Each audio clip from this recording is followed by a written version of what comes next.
Hey guys, welcome to the next episode of the Trance Takeover here on Sonic Academy. In this episode, we're going to be looking at the percussion. So, the percussion, very important for me, just as important as the kick and the bass. In terms of the levels, now we really want to make sure, which we'll go into, that the levels of our low end of the mix and the top end of the mix, the two driving forces of the whole track, that they are going to be nice and level when it comes to the volumes and the EQ that we put onto it. We'll get into that in more detail. Now, one thing that I really am quite a big advocate for is making sure that your high-end percussion sounds like it comes from the same sort of drum kit. Now, what does that mean? I mean as in you try to imagine that it's a drummer playing a real drum kit, and you have the hat, which you can open and close with the foot pedal, and imagine that the two different sounds that that cymbal creates, that's what we're kind of looking for in terms of the sounds that we want to use for our percussion. Again, just like with the kick and the bass, the percussion, finding the best samples to begin with is going to make your life a lot easier, and understanding what samples sound good and how to use them takes time, but it's something that you should really practice. So with that in mind, thinking about what you want to do with the kind of percussion is very much, it's up to you. You can do really whatever you want. There's many different ways of doing it. I'll show you how I do it, and I'll show you my thought process behind it, and once again all of the EQ. So if we start off, we have the open hi-hat. I like to have these kind of 808, 909 kind of sounding ones, which are kind of replicas or as close as you're going to get to like a real kind of recorded open hi-hat. So it's got that nice kind of classic sound to it. Let's just bring the mixer a bit bigger. So first of all, what we want to do, in fact, let's turn off the kick. So we want to bring up the EQ. I'll just rearrange this slightly so it's in the middle. And we're going to use the Voxengo span again for this, because what we want to do is we want to use the span again as a reference to see where our frequencies are. We want to take out some peaking ones. So let's just press play. So we can see straight away that we've got a few different peaking frequencies that are kind of poking above the rest. And what we want to do is just kind of go through and get rid of some of those frequencies. So that first one was at 770.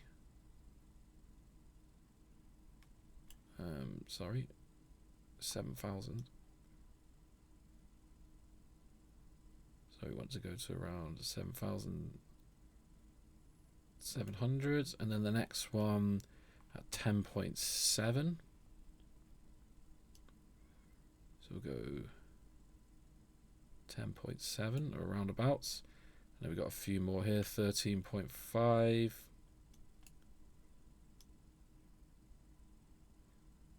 13.5, and then let's just turn off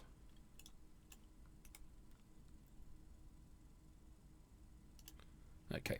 So now we want to make some sharp cuts, and we don't really even need to use your ears on this, because this is going to be such a minute difference, and we can just use the Voxengo span to see that we're just kind of leveling off some of these kind of peaking frequencies.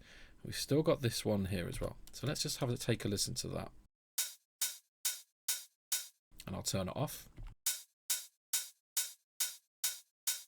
And that's back on. Really not a lot of difference. Hence why I was saying we can just do it without the... Ooh, so pull that one back down. Without the actual... without the sound on. So let's put then a low cut onto it. And now this is where you want to kind of decide, do you want to have your open hat with weight, or do you want it to be thin? How do you want it to be? I like them to be a bit of mix of both. I want it to be nice and sparkly. I want it to be a little bit thin because I want them to pierce through the mix, but I still want to have a little bit of weight to it as well. So we can just use the EQ and the low cut.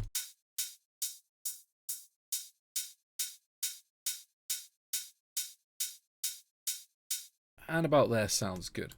Let's get that in with the kick drum.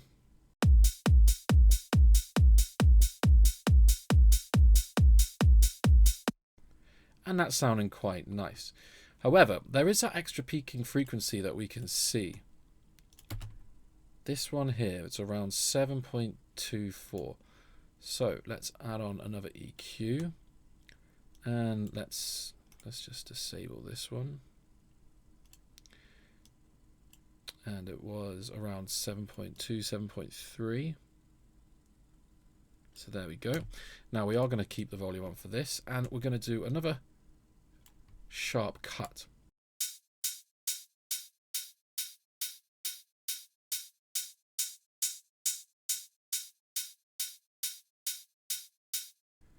And now let's turn that on and off so you can hear the difference. This is with it on, and then I'll turn it off.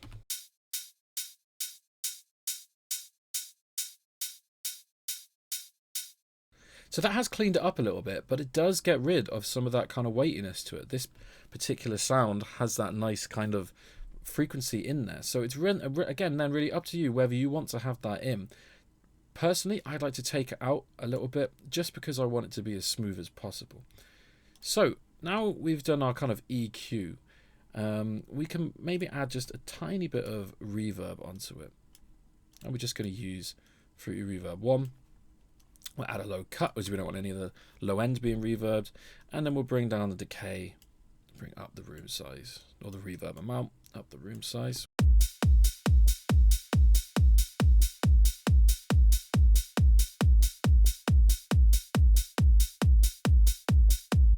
At around 13% sounds good. Just making that open hi-hat feel just that little bit bigger, which is quite nice. So what I was talking about before in regards to the volumes of your lows and highs, now we are looking at making sure we're going to turn Voxengo Span back to default. We want to make sure that our kick drum and our hi-hat, our open hi-hat, is pretty much around the same level. So right now we can see that the kick drum is just a little bit a little bit louder, and we want to pull that open hi-hat up. So this is again where we can use span as a good reference for our ears. We need to kind of listen to it and see if it is too loud or is it too quiet, but we can get a general reference with the Voxengo Span.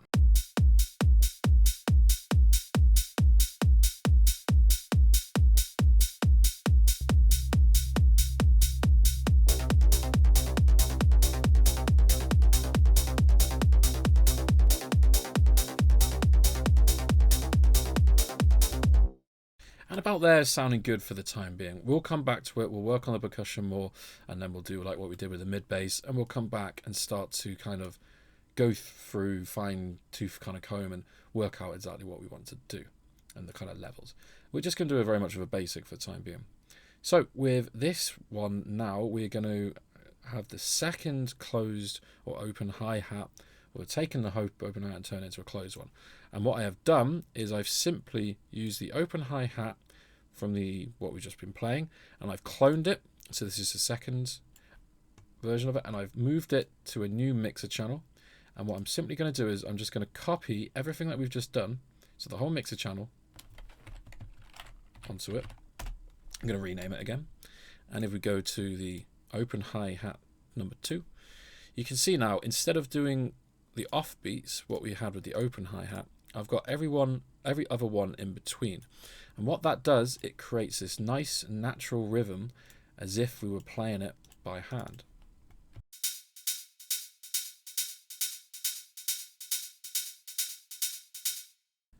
So it sounds quite nice, but it's still a bit static. Let's maybe just reduce the length of that second open hat.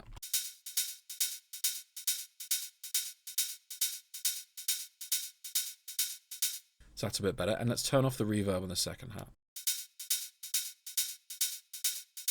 So that's sounding nice now. We've got a cool little groove going on already with just the exact same hat playing. It's just simply the volume differences that are creating that groove.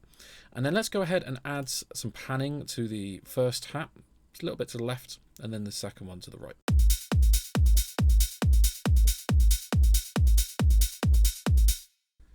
So that's sounding quite nice. Instantly, we've got a nice little groove going.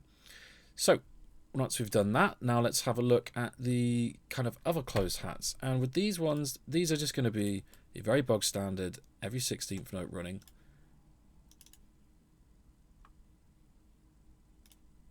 So let's have a listen to that. I've got some sidechain going on as well, because I want that bounce. So again, if we listen to it, it kind of sounds like the same as the open hat. it's got a very similar sort of texture. It's got a nice full kind of sound. It feels like it could be from the same drum kit. So let's go ahead, and this is going to be very, very simple. We just add some low cut to it.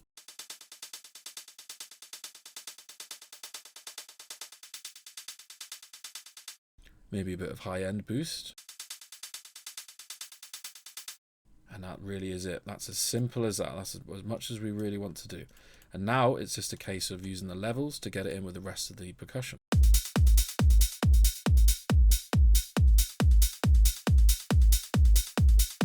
Maybe a bit more low cut.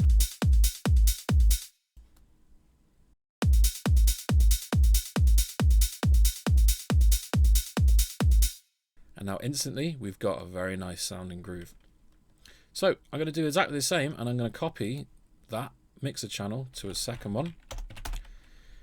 And if we listen to this second closed hi-hat, it's doing the exact same 16th notes as the closed hi-hat one. A little bit of a higher one. But what we're going to do with this, we're going to separate it out. So we're going to add a stereo shaper onto this. And I've got a preset set up already. This is 12.1 milliseconds to the right, and we're creating that hat effect. So we're delaying the sound from the left and channel to the right channel, just that very slightly to create that nice width. So we've listened to that now. We've got that nice wide sounding effect. So then let's put that in with the rest of the hats and the kick drum.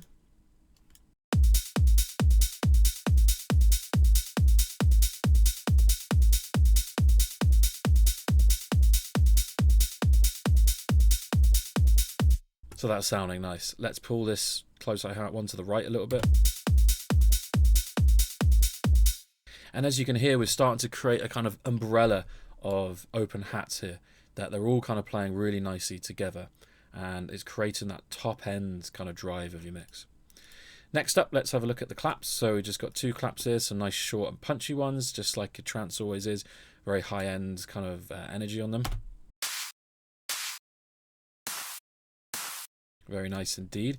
And again, we're just going to add some EQ. Now with your claps, again, it's up to you. Do you want a thin clap? Add more low cut to it. Do you want a more meatier clap? Then don't cut as much and add more kind of mid-range to it. We're just going to play this by ear and see how it sounds. Quite nice. That's clap one. Let's go clap two. Now let's add in clap one again and feel what this difference is.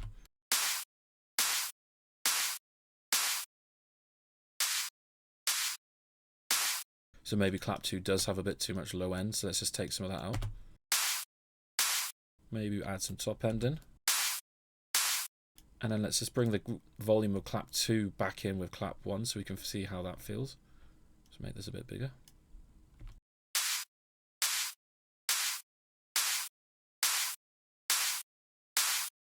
So that's sounding nice. Let's get that in with the rest of the percussion.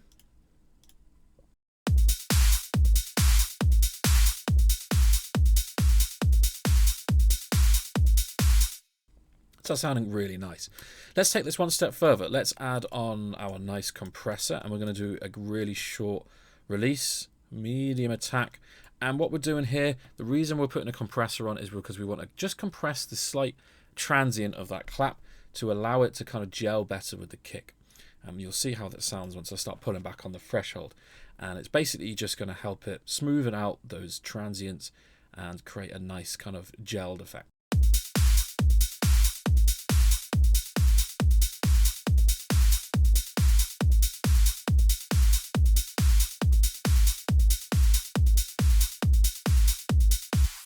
So the quicker the attack, the less of that kind of transient we're going to hear, and the more it's going to gel into the track, but it removes that kind of snap, that punchiness. So again, it's then up to you. Do you want it to be more gelled in with the track, really kind of set far back a little bit, or do you want it to be really at the forefront and you can do a slow attack? So let's just see which one sounds best.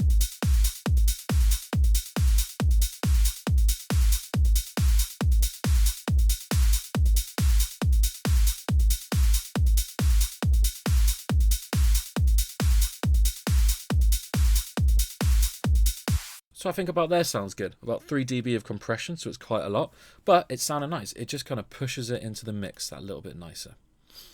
So let's have a look at our loops. Loops, very, very simple. I'm really not going to go over too much of these because you can go and do anything you want with loops. Loops is something that is really up to the producer themselves. I can show you the techniques of the kind of drum kit example that I'm talking about with the high-end percussion and the clap. With loops, you can do anything you want. The one thing that I would say is you want to separate out your loops from your open percussion or your high percussion. Your loops are the loop bit, they're the mid-range bit. The hats are your high-range bit, and the clap is the kind of part of the mid-range bit as well. With the loops, we want to do pretty much low cuts and high cuts, and that way we're removing all of the top end of the loop because it's redundant. If the loop has a hi-hat in it or any sort of hat, it's going to clash with the nice open hi-hat that we've just spent a while to get sounding perfect. So why bother having it in here? So we're going to remove that section, and then we're just hearing the mid-range. Now soloed, that might sound a bit funny. So here's the loop. So we can hear that there's a couple of like hats going on. So let's add on the EQ. You know, you might think, well, that sounds a bit crap now. It's just got that mid-range, and there's nothing much else to it. But if we add in our other hi-hats, we don't even notice that we've now lost the high end of those loops, of that loop that was playing. So let's go ahead and do that for the second loop as well. I'm literally just going to copy the same setup that I've got, and we've got the sidechain active as well. So just another nice loop going on there.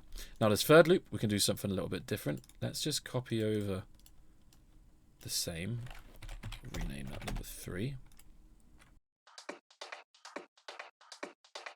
So what I want to do with this one, I'm going to go into, so I've routed this through Fruity Slicer, so it's sliced up the loop and turned it into MIDI. And I just want to grab those nice hits that we've got in there. So I want to remove these first ones and then the hats.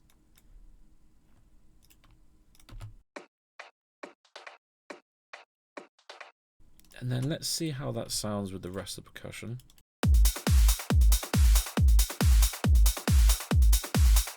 That's got a nice kind of groove going on now. And let's take it one step further. Let's put some reverb onto there. And what I want to do is I want to have a very small room size, which I really like this kind of technique, where it sounds like you're kind of hitting a piece of wood inside of a toilet or something like that. But we need to make sure we have a very short decay.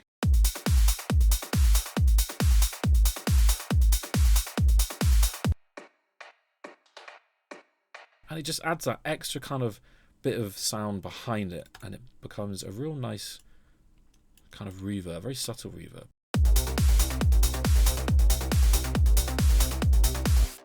So we're almost there. Now we just need to get it all in line with the kick drum and the low end of the track. So as before, I'm going to start with the open hi-hat, and I'm going to bring it just slightly lower down this time because, as you'll see on the Voxengo span, once you start adding extra piece of percussion, it is going to bring up that high end of the percussion, you know, the level of the actual high end itself. And the same goes with the kick. Once I add the sub, you can see that the kick and the sub go up a little bit higher. Now that's natural, that's always going to be the case. So this is why I want to get it kind of in level with the kick drum instead.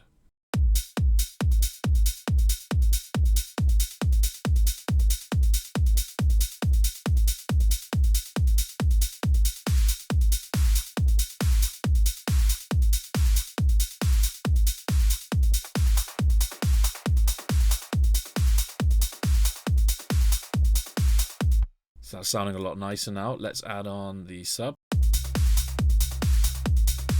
And then the bass lines.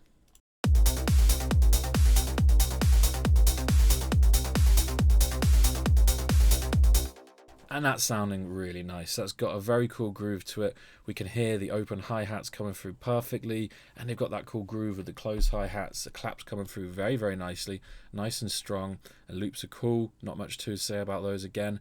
And yeah, that's all it is to the percussion. small changes over a long process chain go a long way. There might be some more tweaks we'll do down the line, but for the time being, that's it, and I'll see you in the next episode. Thanks, and bye bye.